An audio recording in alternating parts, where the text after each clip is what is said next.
your bourbon, your enzymes you can inoculate, which we do quite frequently. Yeah, there's quite a few producers in Indiana that do pitch enzymes instead of using malted barley. Some of the more grain to glass, or at least supposed grain to glass places around here will pitch enzymes, and there's nothing wrong with that either. Yeah. No, at the end of the day, you're wanting a clean and quality distillate to come off the still, and then you're really just wanting some quality cooperage to mature and let your bourbon go to sleep and have a nice rest before it gets put in a bottle. That's the story for the end of the day. What cooperages are you guys working with? Because I imagine there's more than one, or is there so many? There's a lot. I think the majority of our barrels, well, I know the majority of our barrels come from Independence Stave, Okay. out of Lebanon, Kentucky. And they just do a magnificent job. And if you're down in bourbon country and you're in that area, I highly recommend taking a tour of their facility. It's pretty awe-striking. Yeah. It's a really neat facility, really neat process, watching people make barrels, raising barrels. Yeah. That's one thing that I've never done. I've done a lot of the bourbon tourism and barrel picking, but I don't think I've ever gone to a cooperage, which would be a fun thing to do. We should do that. We should take a road trip. Yeah. Yeah, let's do it. It's not that far. It's No. a day trip. Exactly. Yeah, oh yeah, absolutely. And Probably needs to be like a 3 or 4 day trip. That's fine. Yeah. well, So, we're always happy to have visitors for sure. yeah. Oh, yeah. I'd love to come by and see. I've not been down to the new building yet. So I've been wanting to get down there to see the new place. We're going to have to fix that then. Yes. Yeah. One of the most modern and absolutely just kind of astounding destinations on the Bourbon Trail. Yeah. Bardstown Bourbon Company for sure. So you're going to go from some distilleries that are just steeped in tradition where, you might pull into a gravel drive going up to the tasting room. Whereas when you come to our facility, it is a beautiful, pristine, it looks more and feels more like a Napa Valley experience. And that's Okay. kind of what we've coined ourselves as, is the Napa Valley experience of the Bourbon Trail. Oh, cool. Yeah. Awesome. So, what are the must-dos if going to Bardstown Bourbon Company? You're Well- planning the perfect day for somebody who's it's their first time to ever go there. So funny you mentioned that, because I have an entire day planned out for people when they come to visit us. So you can come in, get into Bardstown, jump on the first tour, the distillate to barrel tour at 10 o'clock. And that's going to walk you through the entire facility. You're going to have a classroom portion that's going to teach you about how we get to the barrel. And then we're going to walk around the facility. You're going to see all the production spots, completely transparent. You're going to get to see whatever mash bill's cooking then and who it's for if it's not for us. And then you'll go out to the rick houses. Our rick houses are very modern rick houses, but they're barrel storage warehouses. And you'll go out there and you get to thieve right out of a barrel. That's your last portion of the tour, is thieving directly from one of our single barrels out there, getting to taste that. Then I always recommend having lunch at our Bardstown Bourbon Company kitchen and bar. Absolutely the best food in Bardstown and rivals some of the best restaurants in all of Kentucky and in Louisville proper, for sure. Sounds like we need to go. Absolutely. Delicious kind of fusion of American Nouveau and that great kind of Southern style Midwestern food that Kentucky's certainly known for. I mean, Nice. you're going to find pimento cheese on the menu at some point, and Brussels sprouts and fried green tomatoes. But then you're also going to have the ability to order a New York strip, a very beautiful salmon dish, some pastas and things of that nature. Very so cool. a little bit of a Creole influence in some of the food too. Nice. So really, really fantastic menu in the kitchen and bar at Bardstown Bourbon Company. And then after that, you can adjourn to the beautiful patio if it's not raining, cats and dogs like it is today. And we actually have a cigar collaboration that one of my former teammates and now colleague, Ron Miles, helped put together. which is a collaboration we did with Alec and Bradley. Okay. Oh, cool. And so we have our own cigar, Bardstown Bourbon Company cigar. So you could have one of those out on the patio, maybe enjoy a game of bocce ball or cornhole, get a cocktail from the outdoor bar. And then after that's finished, if you still got a little gas in your tank, you can sign up for a cocktail class that we have. And we normally have those around 2 and 4 o'clock in the afternoon. And you'll go out to our Rick House bar, which is called Pete's Place in honor of our late founder, Pete Lofton. And in Pete's Place is this gorgeous bar lounge setting that's very, very swanky. A lot of the influence for the decor of this lounge comes from the Versace mansion that Peter himself at one point in time owned. And it is a fantastic cocktail class.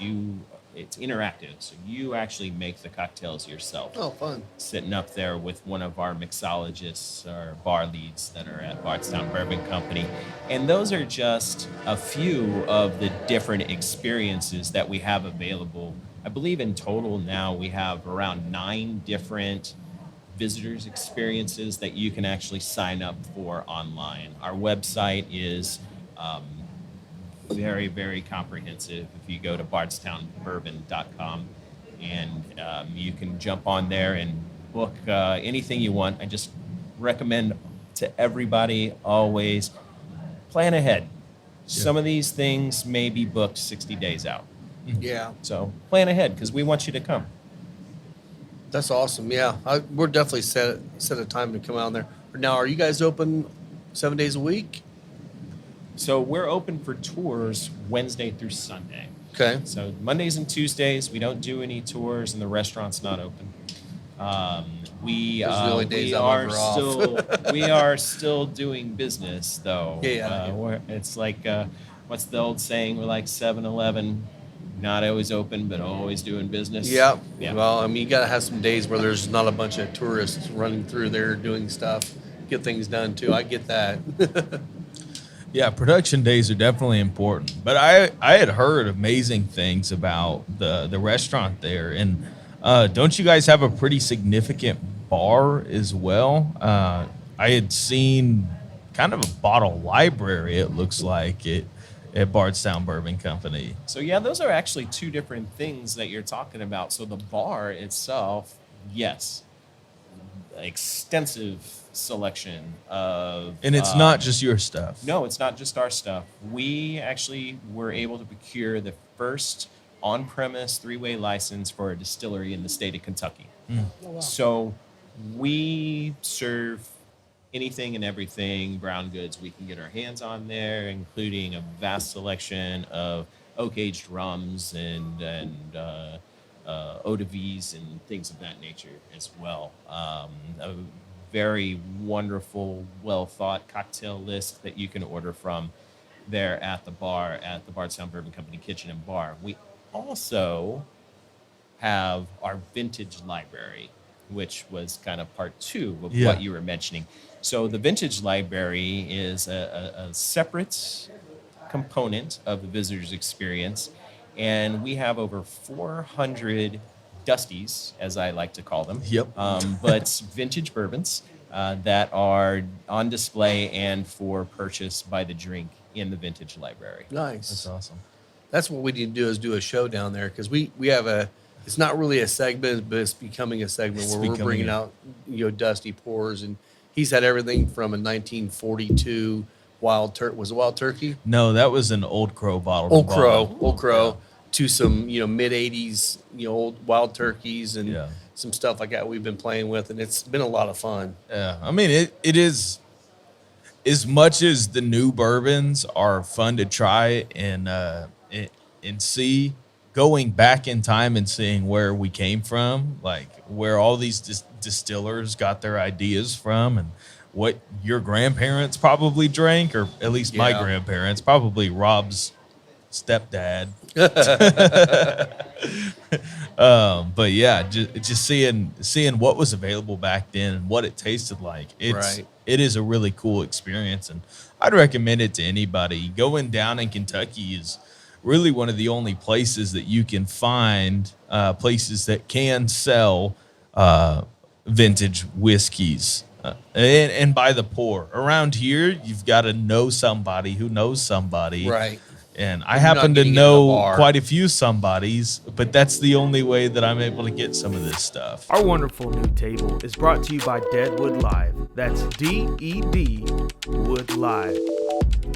Go check them out on Facebook and see what Derek can do for you. From bars to tabletops to a giant podcast table, they specialize in making super high quality furniture from live edge woods and reused barrels.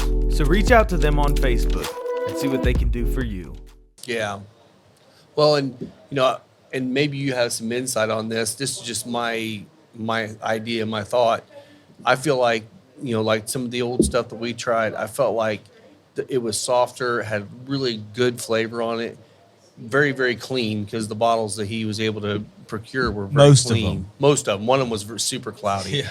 But I feel like it's maybe it's just the water was a little cleaner back then. You weren't having any chemicals or anything on the crop, stuff like that. I just wonder how much of that goes into some of those old dusties compared to what we're getting now.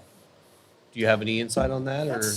That's an interesting thought for sure, because the processes have been refined a lot, and we do have, nature has been has evolved from what we as humans have done in the past couple hundred years. So there's going to be some differences for sure. Sure. I think what we focus on now is quality and consistency, and being able to deliver that long term. Yeah. Right. Yeah. Whereas that really wasn't necessarily the case. You got a little more consistency when the sour mash process was developed, but the really early days when they were doing the sweet mashing, it's a new batch every time you're going. You can't really deliver that consistency from your previous batch into your next batch. Yeah. Because they weren't using backset for That's a good fermentation. point. Well, and the other thing is post-prohibition, like bourbon and whiskey in general was not popular. It was brought back again with drinking with clear spirits, and that was an easy way to get people back into it. So you had a lot of older companies putting stuff into decanters just to sell it. There was nothing special about this limited edition decanter. No, they were just trying to get somebody to buy this goose-shaped beam. Yeah. Yeah. Or now I have an old beam decanter that was for a chili cook-off in 1971, and it's like, why? I don't know. It tastes good though. Like, sure. Sure. That beam 100 month. There's all kinds of decorative decanters out there. We have a whole slew of decorative decanters in the vintage library that you can actually get pours from. So, a brand actually that you mentioned before, the Doc Crow. We have a complete set of the Chessman. Yeah. Oh, wow. And in the distillery. So on display, we have backups of all the bottles as well. We even were able to come across the old chessboard that they would give you if you collected the whole spot. We don't bring it out very often for people. There's rumors that it might have asbestos in it. So, That's one of I'm those sure it museum does. pieces. Yeah. it's definitely a museum piece for That's sure. awesome. No, the old Crow chessmen are just fantastic looking. They're mildly phallic in shape, but pretty cool That's looking. the one Will has, right? It is the one Will has. Yeah. They're really cool, and the liquid inside of there. If you get a clean one that hasn't had a bunch of oxidation or really has not dripped down past where it should, had too much exposure, they're fantastic. It is some of, it's some of the most collectible dusty whiskey, and that's for sure. That and some of the old Forester stuff, but I have not had the pleasure to try any old Forester stuff, but I'm sure I could at Bardstown Bourbon Company. It would surprise me if you didn't have. There's quite a few bottles, for sure. Both the old Forester and the Doc Crows, and The old Weller stuff and Barton's, and yeah, you can get a little bit of, or actually a lot of bit of all those very historic brands. Yeah. I would really challenge any of those to taste quite as good as what we're sipping on right now. So what I just poured you was voted best whiskey in the world, International Wine and Spirits Competition, in the recent competition. So got most outstanding award. This is our 36% high rye bourbon. This is the Origin Series bourbon, 6 years old. Absolutely That's delicious. nice. It's got some big cocoa nib, dried cherries. Yeah, And only sitting at Oh. 96 proof, which is awesome. Absolutely. I say only. I know that's more of a higher proof back, a couple years ago, but that's beautiful. But it's not a high enough proof that it's going to set you back with, No. with just one. This is something that you can enjoy a couple pours of over a night, over a couple of cigars. It makes a really mean cocktail as well. And it's at a price point that is attainable. At a $45 bottle of bourbon that was voted the best bourbon in the world. You really can't beat that, and it's readily available. Well, Yeah. that's a good thing. Maybe we should talk about too. What are the price points on Green River versus these two so far that we've gone through? So our Green River bourbons that are our shelf product, our core line, with the wheated bourbon and the high rye bourbon, are both going to be $34.99 SRP. Awesome. that's a Varying great from price store point. That is. Absolutely. We are really looking for bars and restaurants to partner with us for this to be their house pour, for this to be their cocktail bourbon. It's wonderful when it's neat on its own, or you put a couple cubes in it. But really, Green River makes great cocktails. Bardstown Bourbon Company Origin Series, also great for cocktails. A little bit more elevated in the complexity of some of these bourbons, especially with that Origins high rye bourbon, that Definitely 36% is. high Yeah. rye. Absolutely delicious. Hands down, not being subjective at all, my favorite bourbon on the market right now. This high rye Origin that does it for me. Like, I'm a big rye fan, of course. But it's not like overly your medicinal rye no, that you but like. it- It's really balanced It well. is really balanced well, but there's still that rye presence in there that kind of tames the sweetness for me that I enjoy. But it's also because he tends to be on the medicinal rice leanings, where I'm more on the sweeter bourbons. This is a perfect balance for both of us. We could both drink this and enjoy it. Well, Rob and I get along on picks because he'll pick the sweetest thing possible, and I'll pick the spiciest thing. And the thing that we can agree on is just usually like the mass best one. market. Yep, Yeah. exactly. Yep. Yeah, that's really nice. That one is one of the better balanced. And this is the mash Right. bill that is popping up out there in single barrel selections as well. Okay. So right now we're offering That might be. I think that is the one I got from Market District. It would be a 36% high rye. I think it was. Although it was at barrel proof.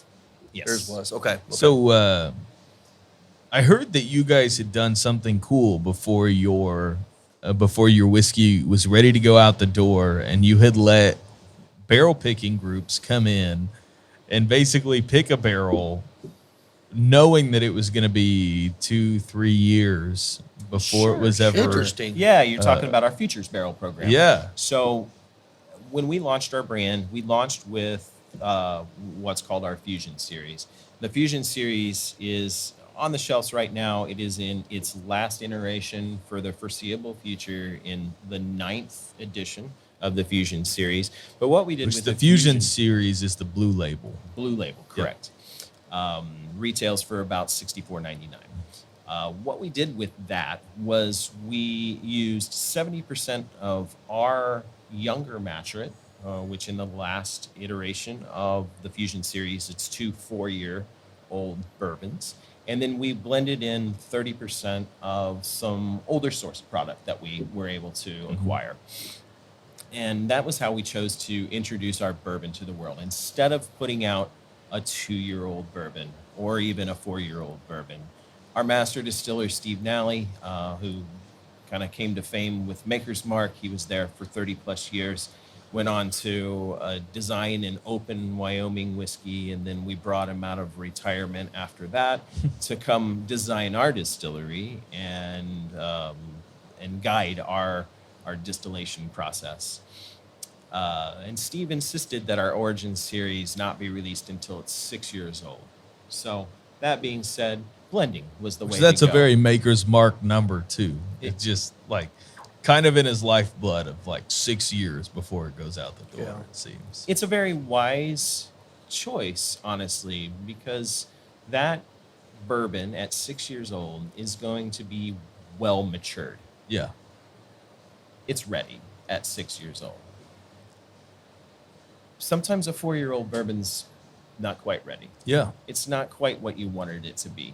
I know when I've gone out as a consumer and purchased a newer brand or something like that, knowing that it's 4-year-old juice, and I've had thoughts sometimes when it's like, ooh, I wish they would have waited just another year or another couple years on this. Yeah.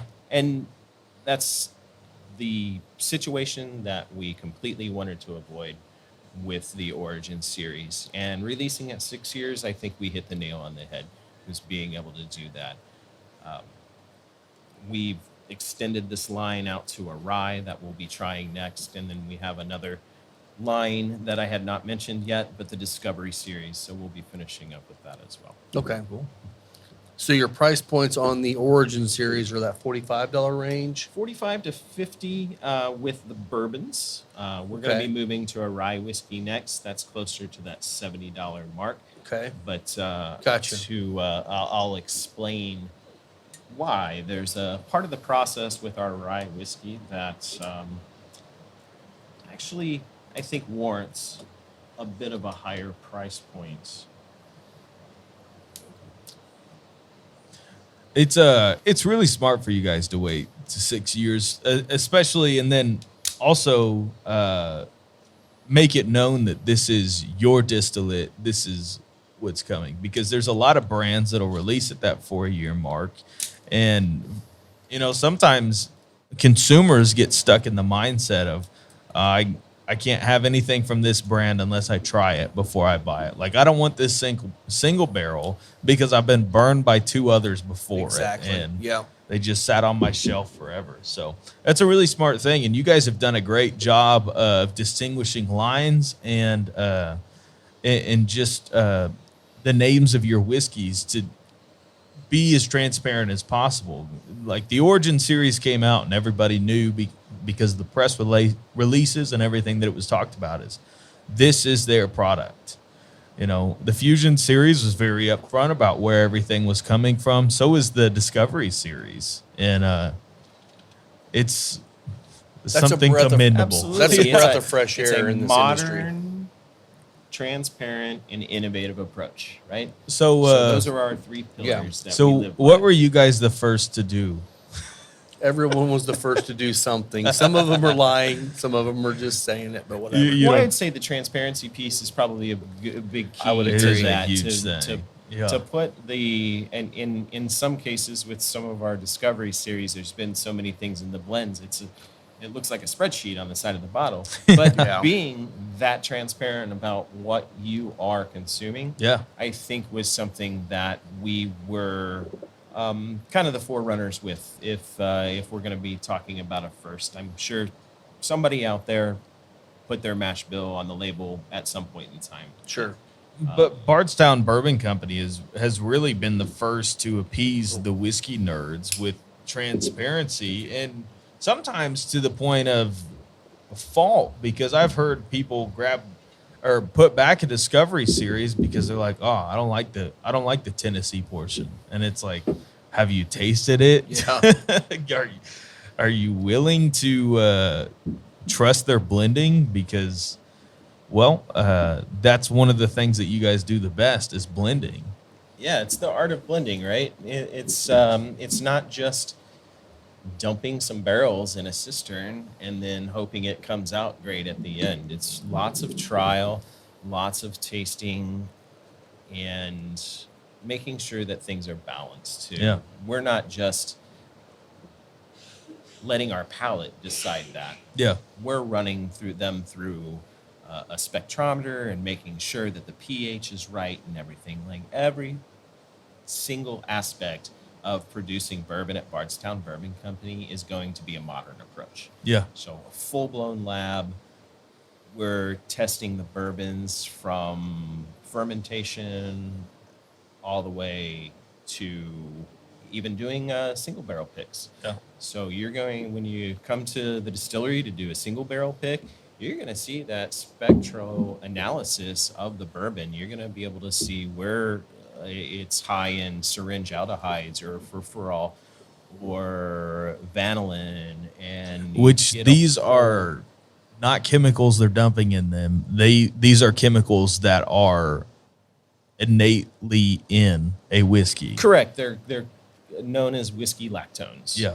So yes, it is a Part of the distilling process. part of Yep. yes the part of the flavor profile of a fermented and distilled wood aged spirit are those Yeah. chemical compounds. Yeah. So, real quick on the Origin Series stuff, are these shelf staples, and will you? So, of course, they're batched products, but is each batch going to be different from one another, or are you going to be able to expect the same general flavor profile on? You should on be them? able to expect consistency across the board with these. Yeah. It's always going to be 6 years old. It's always going to be the same mash bill. Yeah. So This is a 95.5 a 95.5 6 year. So in cherry wood. and by 95.5, we're still talking Bardstown Bourbon Company, not Yes. the MGP 95.5. Right. that Right, but when everybody you go talks back and about. think about let's think about who does rye best, Yeah. and this is a nod to Indiana rye Mm-hmm.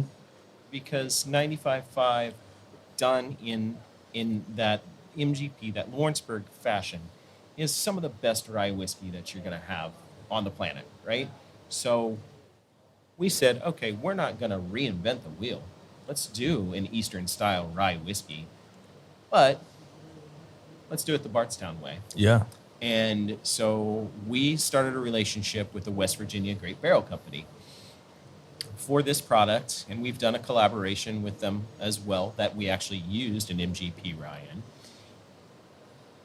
called the West Virginia Great Barrel Company. Yeah, I remember seeing Collaboration, that come out. Right?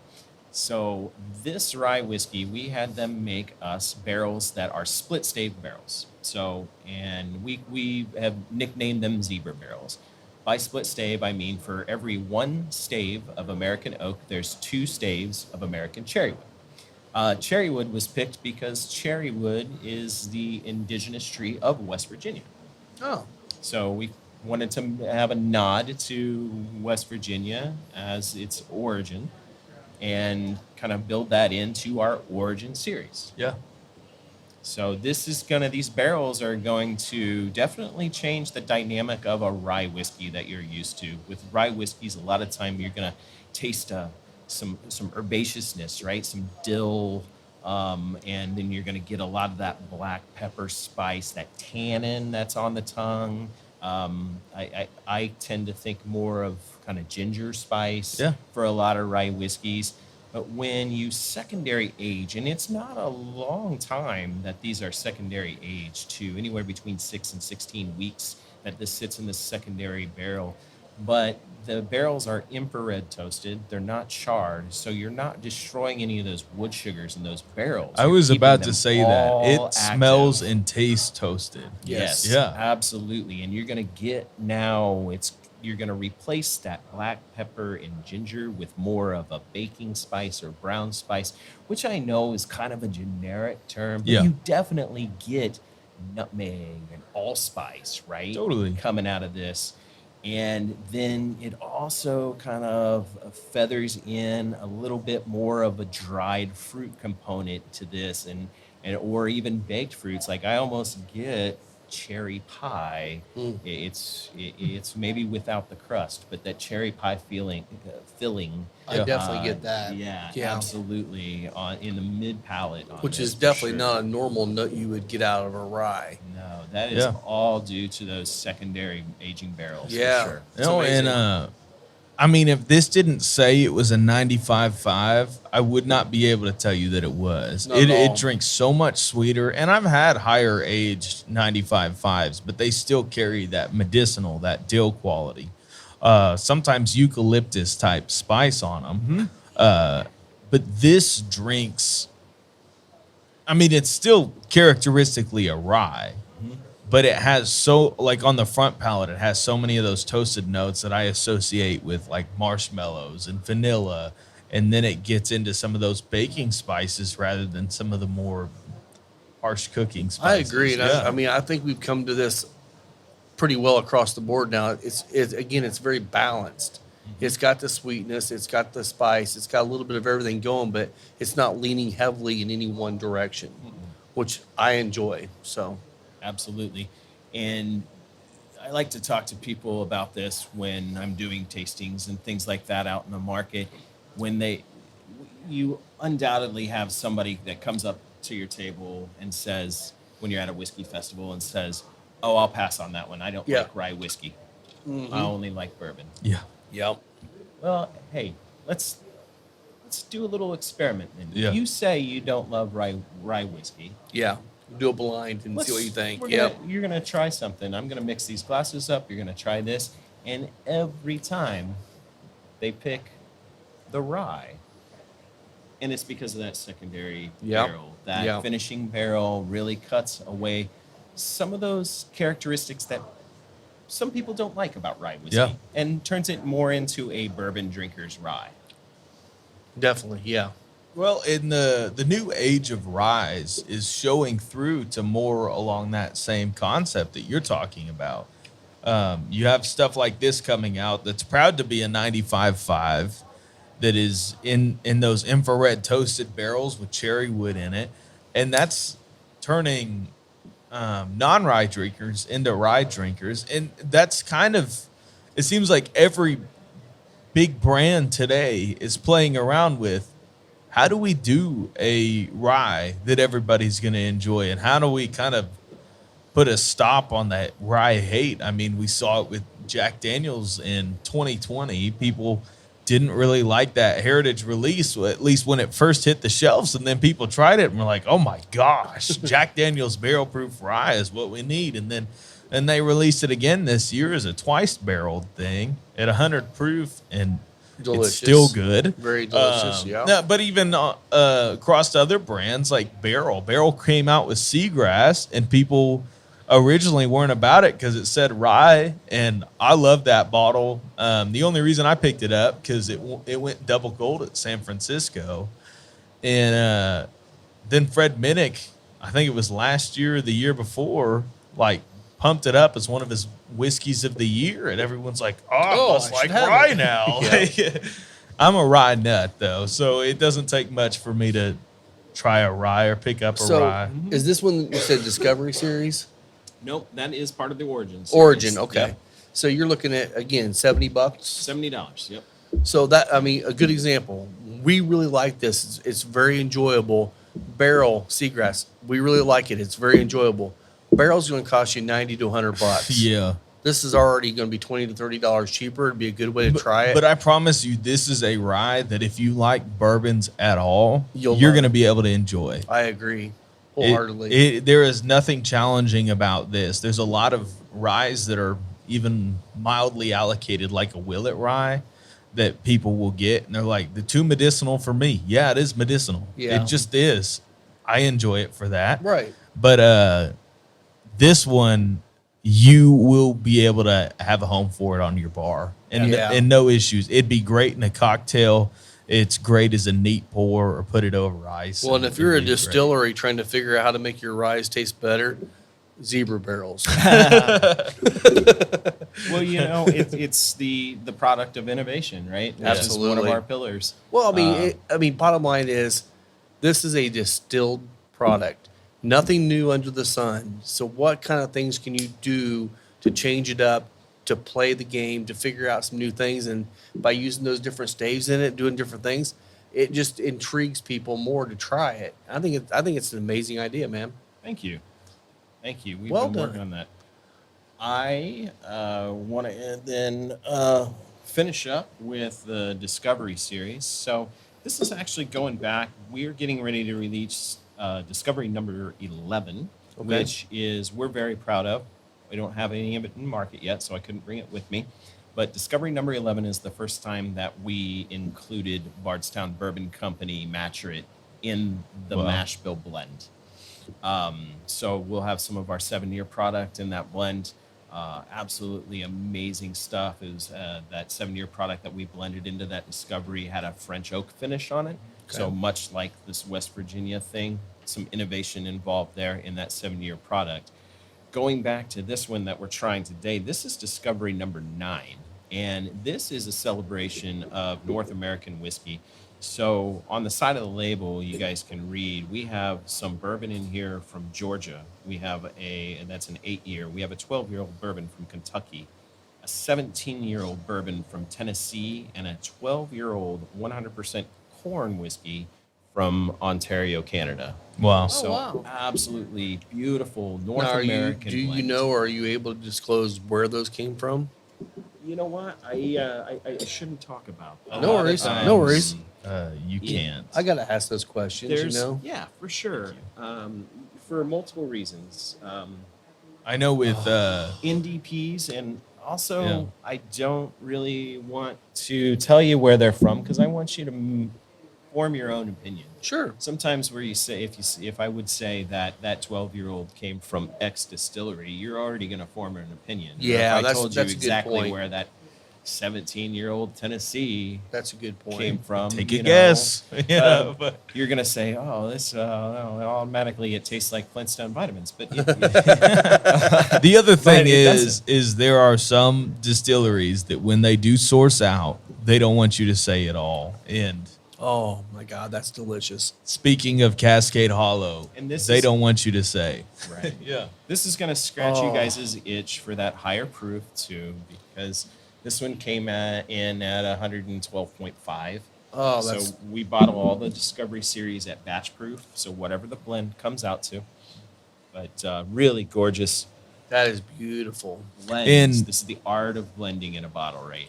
And the Discovery series does typically garner a higher price tag, but I will tell you it's worth it. That is freaking delicious. There is no other place where you're going to get distillate from so many places in a bottle. with that And, age on all of them. I mean, a Georgia distillery, I couldn't even name you one Georgia distillery. But the fact that it's in here in, how old did you say it was? 8 It's years. an 8-year. Yeah. Yeah. I don't know any Georgia distilleries, but that is fantastic. It's super fun, right? And It is so, delicious. it just goes to show, like, when you're blending whiskeys like that, it's all about your flavor profile that you're looking for. You're not just looking for age to put in a bottle, right? You're looking for what are these graceful components of each of these bourbons that are going to lend to the other bourbon that's in the blend, right? Yeah. And you're just going to continuously look for something that's going to elevate the other.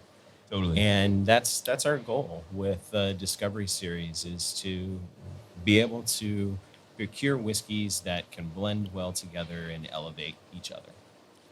So Wow. we've talked a lot about the whiskeys on the table. Is there any upcoming releases that you are one able to talk about and two could tell people like, hey, this is something you probably want to get your hands on?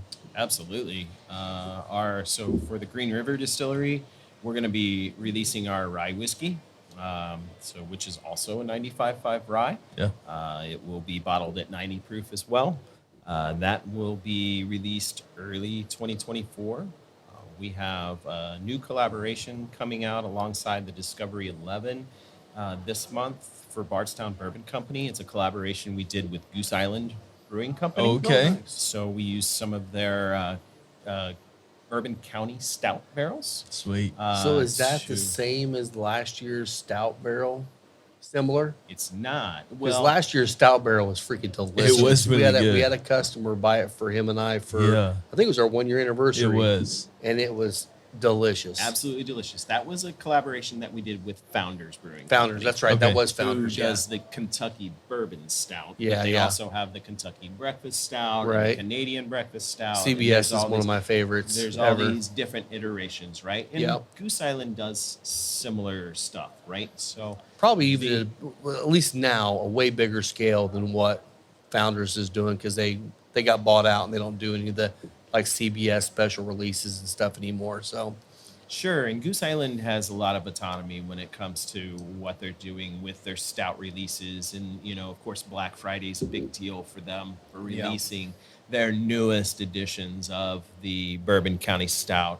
So let's look forward to doing some really cool events on or around Black Friday this year Yeah. in conjunction with. So you're telling us Goose that there Island. is a Goose Island Bardstown stout coming out. This is the By so Black it's Friday? a collaboration Yeah. that is going to be here very soon. So it's a blend of a couple of different Kentucky straight bourbons that were finished in Goose Island's Bourbon County Stout barrels. Okay. so should Yeah. we be looking those on the shelves very soon? They will be here very, very Yeah, soon. so, Like, quite literally on the truck. Right Is that now, one that so- we can get in here? Absolutely. Yes. Yes. Because there's a few of these I'd like to bring in, and I mean, if you want to come in and do it, we could do some kind of a tasting event or something anytime. Sounds like a It party. could to be a me. lot of fun. Yeah. Do a, either not on Black Friday, but maybe somewhere No, around not that on- holiday well- season. Shoot, we're open for Black Friday. If you want to do Black Friday, we'll do it. Yeah. Let's get you signed in right now, buddy. on the I'd show. rather be Don't do it here live. than at a shopping mall. Yeah. That's for sure. Well, and there's a lot of people that are trying to avoid their family on Black Friday, so it might work well for you. Yeah, yeah, absolutely. So yeah, those two are going to be shelf items that are coming out. The Discovery 11 and the Goose Island Bourbon County Stout. If you're going to the distillery, we have a distillery only release from Carter Cellars, Napa Okay. Valley Winery. So it's a Cabernet barrel finished Ooh, bourbon nice. that is absolutely phenomenal. Very small amount of barrels that we were able to procure, so that's why it's a distillery only release. We also have a small amount of a collaboration that we did with Amaro Nonino. Okay. So an Amaro finished bourbon Yeah. that's Wow. super unique and kind of along that same vein as that triple stay finish that you really Gotcha. liked, Yeah. or if any of you were lucky enough to be able to get your hands on a bottle of the Copper and Kings Double Mistel collaboration that we did, which was a really small 2-barrel collaboration that we did that was a distillery only release, but a Mistel is a French aperitif that was then barrel aged, and then we used those barrels to age Kentucky straight bourbon. Oh, We that's actually cool. did it twice. Yeah. Oh, nice. Tasted like s'mores. It had like this really cool like graham cracker and toasted marshmallow thing on it. But the Carter Cellars is absolutely beautiful. Really leached a lot of those cyotannins from the red wine, so it's got this really rich, dark, deep red. So how does hue that to compare it. to the Pfeiffer Pavitt? Because that was one of the first things was the that I first- had ever tried from Bardstown Bourbon Company, and I was like, oh, I got to put them on my radar. Yeah, yeah. So Granted, that was an expensive bottle, and the other thing is there's no way to ever do a Pfeiffer Pavitt again. I don't think. well, in the future there will be. Okay. So regretfully, Michelle Pfeiffer Pavitt's winery was part of it was consumed by the Camp wildfire Yeah. that happened a couple years back in that Calistoga region. And so they're in the process of rebuild and regrowth and things like that. So that'll be on hiatus for a while. We have a wonderful relationship with, excuse me, I said Michelle. Her name's Suzanne Pfeiffer Pavitt. My apologies, Suzanne. She's not but, listening. I can promise you that. Wrong Pfeiffer. but Michelle Pfeiffer might be, but right, maybe my head was elsewhere. Sorry. But yeah, we have a wonderful relationship with Suzanne, and we will more likely than not do another collaboration with her in her winery.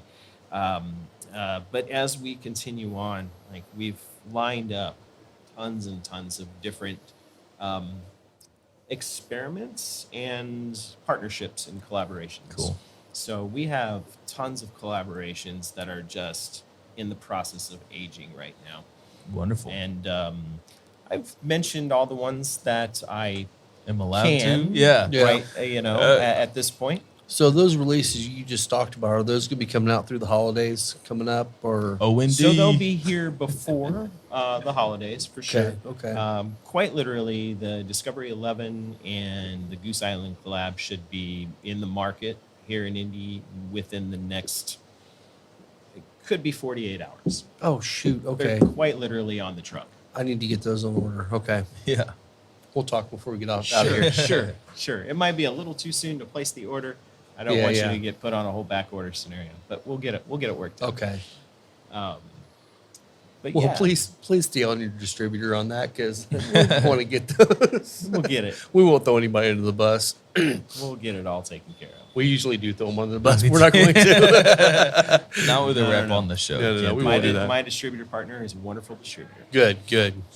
Well, I'm excited to get some more of these in here and Yeah. let people try some of this stuff. So, Seriously, the Origin series is worth seeking out. They're readily available. I've seen them a lot at Total Wines around in the area, Yep. and Market quite a- District's been doing a lot Market more with them. District. Yep. They are easy to get your hands on if you've ever been to a liquor store in the area, for the most part, and totally worth your money. There's a lot in this, I'd say $40 to $70 price range right now that should not be in that price range, but for sure. But thank you for being in the price range. Yeah. Yeah. I mean, for sure, these are worth your while, worth the pickup. Yeah. You're not going to be disappointed by them. No, and then that like the founders release, that's the high end. That's your Yeah. high end, Sure, right? the 140, collab- 160 range. The collaboration series is going to SRP around $159.99. Okay, that's what we've And- seen around here, so that's what I figured. Transparently, that price is so high because it's a source juice, but also there's that finishing process Yeah. that Yeah. comes into play. 100%. Most of those are more of a labor of love than a profitability standpoint. Sure. The Discovery series is kind of the same way. Source juice is harder and harder to come by. Now that we're able to feather some of our juice in there, they're going to be a little bit easier for us to Good. be able to produce. But the Origin series and Green River Distilling Company lineup, those prices are all about transparency. We don't Yeah. want to try to inflate the price on our bourbon just because we think it. This is what the bourbon is worth. Yeah, and that's a really nice thing to say, because we've talked about that a lot on the show, where there are distilleries out there, we won't name names, that are not big not big distilleries. They're newer distilleries that are throwing out stuff at $150, $300, and it's like, what the world? You have no stance in this yet to be throwing stuff out like that. Yeah. And they're doing it, and for our opinion is, they're just going to stab themselves in the foot, because eventually people are going to go, I'm going to stop buying your crap, and I'm going to start buying this for a fraction of the price, and it's a better product. So, good for you guys on that too. So, Totally.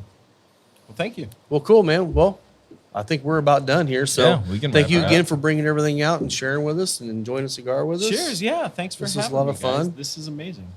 Where can people follow you on Instagram or Facebook, or where on all the socials? So Bardstown Bourbon Co. To follow the distillery, I'm whiskey_Sean. And I just announce local events and releases and things of that nature.